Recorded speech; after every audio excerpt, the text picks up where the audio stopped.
ಎಷ್ಟು ಚಂದ ಮಕ್ಕೊಂಡಿದ್ದಾಳೆ. ಅಲ್ಲ, ಯಾಕೆ ಕರೆದ್ರಿ ಶಾಂತನನ್ನ? ಏನು ವಿಷಯ? ಅಲ್ಲ, ಈ ಬೀಗರು ಯಾಕೆ ಬಂದಿಲ್ಲ? ಲಕ್ಷ್ಮಿ ಇಷ್ಟೊತ್ತಾಯ್ತು ಬಂದು. ಹೊಳ್ಸ ರಾತ್ರಿ ಯಾಕೆ ಬಂತು? ಯಾಕೆ ಲಕ್ಷ್ಮಿ ನಿಮ್ಮ ಅಪ್ಪ ಅಮ್ಮ ಬರಲೇ ಇಲ್ಲ? ನಂಗೂ ಗೊತ್ತಾಗ್ತಾ ಇಲ್ಲ ಮಾವ. ಫೋನ್ ಹಚ್ಚಿದ್ರು ಫೋನು ತೆಗಿತಾ ಇಲ್ಲ, ಅಪ್ಪನೂ ತೆಗಿತಾ ಇಲ್ಲ, ಅಮ್ಮನೂ ತೆಗಿತಾ ಇಲ್ಲ, ಯಾರೂ ಫೋನ್ ತೆಗಿತಾ ಇಲ್ಲ, ಸೀತಾನೂ ತೆಗಿತಾ ಇಲ್ಲ. ಫೋನಪ್ಪ, ನಾನು ಫೋನ್ ಹಚ್ಚಿದೆ, ಫೋನೇ ತೆಗಿತಾ ಇಲ್ಲ ಅವರು. ಅಲ್ಲ, ನೀನು ಹಚ್ಚಿದಾಗ ತೆಗೆದ್ರ ಇಲ್ವೋ? ಅವ್ರಿಗೆ ಅವ್ರ ಮಗಳು ಡಿ ಸಿ ಆಗಿರೋದು ನೋಡೋಕ್ಕೆ ಮಾತಾಡ್ಸೋಕ್ಕೆ ಇಷ್ಟ ಇಲ್ಲ ಅಂತಂದ್ರೆ ನಾವ್ಯಾಕೆ ಇಷ್ಟು ಒತ್ತಾಯ ಮಾಡೋಣ? ಬಿಟ್ಟು ಬಿಡೋಣ.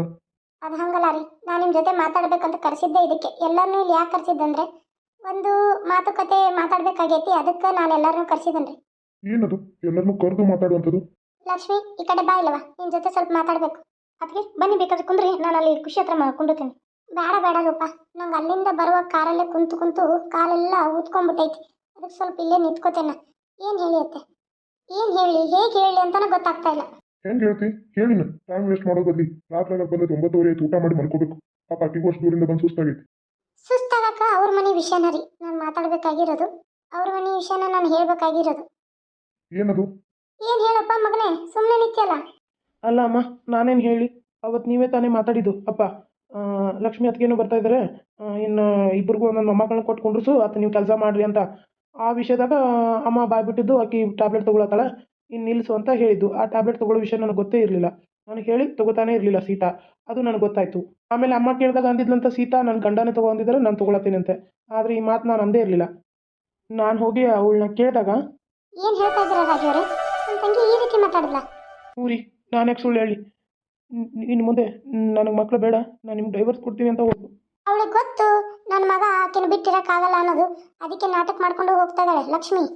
ಅಲ್ಲ ಅತ್ತೆ, ಈ ವಿಷಯ ನನಗೆ ಮೊದಲೇ ಹೇಳಬೇಕಲ್ಲ, ಈಗ ಹೇಳ್ತಾ ಇದ್ದೀರಾ? ನನಗೆ ಗೊತ್ತಾಗಿದ್ದು ಈಗ ಲಕ್ಷ್ಮಿ. ಒಳಗೋಗಿ ಯಾಕೆ ನೀನು ಹೆಂಡತಿ ಬಂದಿಲ್ಲ, ಫೋನ್ ಹಚ್ಚು ಕರಿ ಅಂದಾಗ ಎಲ್ಲ ಬಾಯಿ ಬಿಟ್ಟ. ಇಲ್ಲ, ನನಗೆ ವಿಷಯನೇ ಗೊತ್ತಿಲ್ಲ, ಇನ್ನು ಏನು ಹೇಳಿ?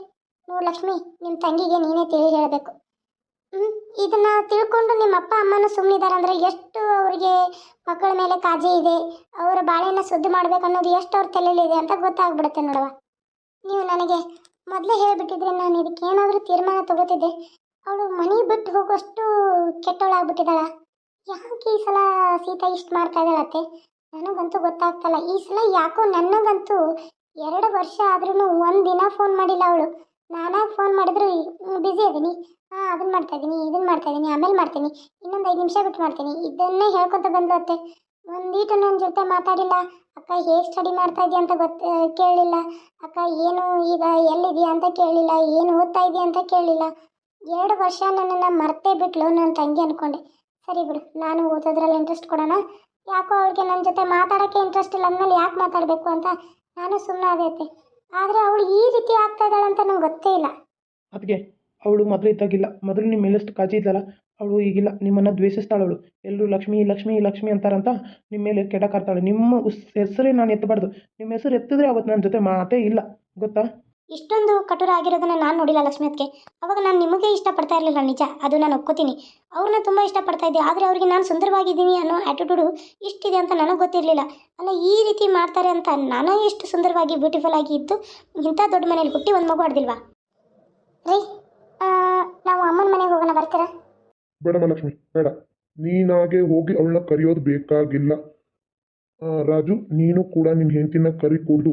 ಹಂಗ ಬೀಗರು ತಾವಾಗೆ ಬಂದು ಮಾತಾಡೋವರೆಗೂ ಲಕ್ಷ್ಮಿ ನೀನು ನಿಮ್ಮ ಮನೆಗೆ ಹೋಗ್ಕೊಡ್ದು. ಅಲ್ಲ ಮಾವ, ಅವಳು ಮಾಡಿರೋ ತಪ್ಪಿಗೆ ನನಗೆ ಯಾಕೆ ಈ ಶಿಕ್ಷೆ? ನನ್ನ ಅಪ್ಪ ಅಮ್ಮನ್ನ ನೋಡಬಾರ್ದ? ನೋಡ್ಬೋದು ಲಕ್ಷ್ಮಿ, ಆದ್ರೆ ಅವರು ನೀನು ಬಂದಿದೆಯಾ ಅನ್ನೋ ಖುಷಿ ಅವ್ರಿಗಿಲ್ವಲ್ಲ, ಅವ್ರಿಗೆ ಬಂದಿಲ್ವಲ್ಲ.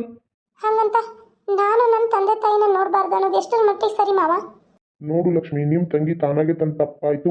ನಾನು ಈ ಮನೆಗೆ ಒಂದು ಮಗುನ ಎತ್ಕೊಡ್ತೀನಿ, ನಾನು ಇವ್ರ ಜೊತೆ ಜೀವನ ಮಾಡ್ತೀನಿ ಅಂತ ಬಂದು ನನ್ನ ಮಗನ ಕಾಲಿಗೆ ಬೀಳಬೇಕು. ಆವಾಗಲೇ ನಾನು ಸೇರಿಸ್ಕೊಳ್ಳೋದು. ಇಷ್ಟು ದಿನ ನಾನು ಸುಮ್ಮನಿದ್ದೆ, ನಾನು ಇನ್ನೊಂದು ಮುಖನ ತೋರಿಸಿಲ್ಲ. ನೀನು ನಿಮ್ಮ ಅಪ್ಪ ಅಮ್ಮನ ಮನೆಗೆ ಹೋಗ್ಕೊಡ್ದು ಅಷ್ಟೇ. ಅವರಾಗೆ ಬಂದು ನನ್ನ ಮಗಳು ಅಂತ ನಿನ್ನ ಮಾತಾಡ್ಸೋರ್ಗು ಹೋಗ್ಕೊಡ್ದು. ಈ ಮನೆ ಹೊಚ್ಚಲಾದವರಿಗೆ ಮತ್ತೆ ಈ ಮನೆ ಒಳಗೆ ಎಂಟ್ರಿ ಇಲ್ಲ. ಇದು ನನ್ನ ಕಡೆ ಮಾತು. ಇಷ್ಟು ದಿನ ನಾನು ಸುಮ್ಮನೆ ಇದ್ದೆ, ಇನ್ನು ಮುಂದೆ ನಾನು ಸುಮ್ಮನೆ ಇರೋದಿಲ್ಲ. ತಿಳ್ಕೊಂಡ? ಈ ಅಶೋಕ್ ದಿವಾನ್ ಅಂದ್ರೆ ಏನಂತ ತಿಳ್ಕೊಂಬಿಟ್ಟಿದ್ದೀರಾ ಸಸ್ತಿರು? ಆದರೆ ನಾನು ನಿನ್ನನ್ನು ಬ್ಲೇಮ್ ಮಾಡ್ತಾ ಇಲ್ಲ, ನಿನ್ನ ತಂಗಿನ ಬ್ಲೇಮ್ ಮಾಡ್ತಾ ಇದ್ದೀನಿ. ಓಕೆ ಮಾವ, ಮಾವ, ಯಾರೋ ಮಾಡಿದ ತಪ್ಪಿಗೆ ನಾನು ಯಾಕೆ ಶಿಕ್ಷೆ ಅನ್ಭವಿಸ್ಬೇಕ್ರಿ? ಬೇಜಾರು ಮಾಡ್ಕೋಬೇಡ ಲಕ್ಷ್ಮಿ. ಸೀತಾ ಹೀಗೆ ಮಾಡಿದಾಳೆ ಅಂತ ಅಪ್ಪನಿಗೆ ಗೊತ್ತಾಗನ ಒಂದು ಸ್ವಲ್ಪ ಕೋಪ ಬಂದಿದೆ ಅಷ್ಟೇ. ನಿನಗೇನು ಅಂತ ಇಲ್ಲ ಅವರು. ಅಲ್ಲ, ನೀನು ಅಲ್ಲಿಂದ ಇಲ್ಲಿಗೆ ಬಂದಿದೆಯಾ, ಡಿ ಸಿ ಆಗಿದೆ, ಇಡೀ ಊರು ಜನ ನಿನ್ನನ್ನು ನೋಡೋಕೆ ಬರ್ತಾ ಇದ್ದಾರೆ. ಒಂಚೂರು ನಿಮ್ಮ ಅಪ್ಪ ಅಮ್ಮ ಬಂದಿಲ್ಲ, ಅದನ್ನು ನೀನು ಅರ್ಥ ಮಾಡ್ಕೊ. ಹೌದು ಅದಕ್ಕೆ ನೀವು ಅದನ್ನು ತಿಳ್ಕೊಳ್ಳಿ. ಅವಳು ಬೇಡ ಅಂತ ತಡೆದಿರ್ಬೋದಲ್ಲ ಅಪ್ಪ ಅಮ್ಮನ್ನ, ಬರೋ ಕಾಲಿಗೆ ಅಡ್ಡ ಹಾಕಿರ್ಬೋದಲ್ವಾ? ಅವಳು ಹೇಗಿದ್ದಾಳಂತ ನನಗೆ ಗೊತ್ತು. ಗೊತ್ತಲ್ವಾ? ಅದನ್ನ ತಿಳ್ಕೊಂಡು ಸುಮ್ಮನಿರು. ಅವ್ರು ಹಾಗೆ ಬರೋವರೆಗೂ ನೀನು ಹೋಗಕ್ಕೆ ಹೋಗ್ಬೇಡ. ಬಾ.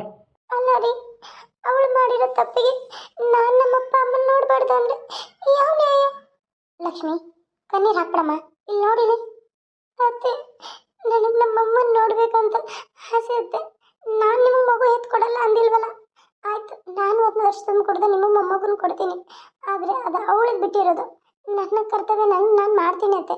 ಆದರೆ ನಮ್ಮ ಅಪ್ಪ ಅಮ್ಮನ ನೋಡೋಕ್ಕೆ ಬೇಡ ಅಂತ ಹೇಳಬೇಡಿ ಅತ್ತೆ. ಮಾವನ ಹೇಗಾದರೂ ಒಪ್ಪಿಸಿ ನಾನು ನಾಳೆ ಹೋಗಿ ಬರ್ತೀನಿ ಅತ್ತೆ. ಪ್ಲೀಸ್ ಅತ್ತೆ, ನನ್ನನ್ನು ನಮ್ಮ ಅಪ್ಪ ಅಮ್ಮನ ನೋಡೋಕೆ ಬಿಡಬೇಡಿ ಅಂತ ಹೇಳಬೇಡಿ ಅತ್ತೆ, ಪ್ಲೀಸ್ ಅತ್ತೆ. ಆಯ್ತು ಲಕ್ಷ್ಮಿ, ನೀ ಬೇಜಾರು ಮಾಡ್ಕೋಬೇಡ, ಸರಿನಾ? ಅತ್ತಿಗೆ ಬೇಜಾರು ಮಾಡ್ಕೋಬೇಡಿ. ಲಕ್ಷ್ಮಿ, ಲಕ್ಷ್ಮಿ. ಅಮ್ಮ ನೋಡು, ಈ ಸೀತಾ ಮಾಡೋ ಕೆಲಸ ಒಂದೊಂದಲ್ಲ. ಈಗ ಅವಳಲ್ಲಿಂದ ಬಂದು ನೆಮ್ಮದಿನೇ ಇಲ್ಲ ಅವಳಿಗೆ. ಛೇ. ರಮೇಶ, ನೋಡು, ನೀನು ಮಾಡಿರೋ ತಪ್ಪಿಗೆ ನಿನ್ನ ಹೆಂಡತಿ ಮಾಡಿರೋ ದೊಡ್ಡ ಕೆಲಸಕ್ಕೆ ಪಾಪ ಅವರಿಬ್ರು ಗಂಡ ಹೆಂಡತಿ ನಿಮ್ಮ ಅಪ್ಪನ ಕಡೆ ಬಯಸ್ಕೋಬೇಕಾಯ್ತು. ಅವಳು ಅವ್ರ ತಾಯಿ ತಂದೆ ನೋಡ್ದಂಗಾಯ್ತು. ಯಾವಾಗ ಬುದ್ಧಿ ಬರ್ತತೋ ನಿಮಗಂತೂ. ಈ ವಿಷಯ ಹೇಳ್ಬಾರ್ದು ಅಂದರೆ ಇವಳು ಮಾತಾಡು ಅಂತ ಗಂಟು ಬಿದ್ಲು. ಈಗ ಮಾತಾಡಿದೆ ಏನೆಲ್ಲ ಆಯ್ತು ನೋಡು. ಎಲ್ಲ ನಿನ್ನಿಂದನೇ ಆಗಿದ್ದ ಕಣೆ.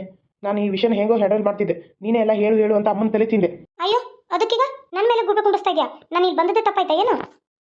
ಅಲ್ಲ, ನೀನು ಬಾಯಿ ಮುಚ್ಕೊಂಡು ಸುಮ್ಮನಿದ್ರೆ ಯಾಕೆ ಇಷ್ಟೆಲ್ಲ ರಗಳೆ ಆಗ್ತಿತ್ತು? ಅಮ್ಮನ ತಲೆ ಯಾಕೆ ತಿಂದೆ? ಬಾಯಿ ಮುಚ್ಕೊಂಡು ಇದ್ದದಕ್ಕೆ ನಿನ್ನ ಬಾಳೆ ಹಿಂಗಾಗಿರೋದು. ಅಲ್ಲ, ಅವಾಗ ನಿನ್ನ ಹಿಂತಿಗೆ ನನಗೆ ಹೇಳೋ ಬದಲು ನಿನ್ನ ಹಿಂತಿಗೆ ಎದುರು ಉತ್ತರ ಕೊಟ್ಟಿದ್ರೆ ಎಲ್ಲ ನಿನ್ನ ಜೀವನ ಸರಿ ಹೋಗೋದೆ. ಅಕ್ಕಂಗೆಲ್ಲ ಬಾಯ್ ಮಾಡಕ್ಕೆ ಬರ್ತಾರೆ. ಗೊತ್ತಾಯ್ತು ನಡಿ ನನಗೆ. ಛೇ, ಇವಳಿಗೊಂಚೂರು ಬುದ್ಧಿನೇ ಇಲ್ಲ. ಎಲ್ಲರ ಮುಂದೆ ಹೇಳಿ ಈಗ ನನ್ನ ಮಾನ ಮರ್ಯಾದೆ ತೆಗೆದುಬಿಟ್ಲು. ನನಗೆ ಏನು ಮಾಡಲಿ ನಾನು? ತಲೆ ಕೆಡ್ತಾ ಇದೆ. ಈ ತಲೆಗೆ ಏನಾದರೂ ಔಷಧಿ ಬೇಕಲ್ಲ ಈಗ.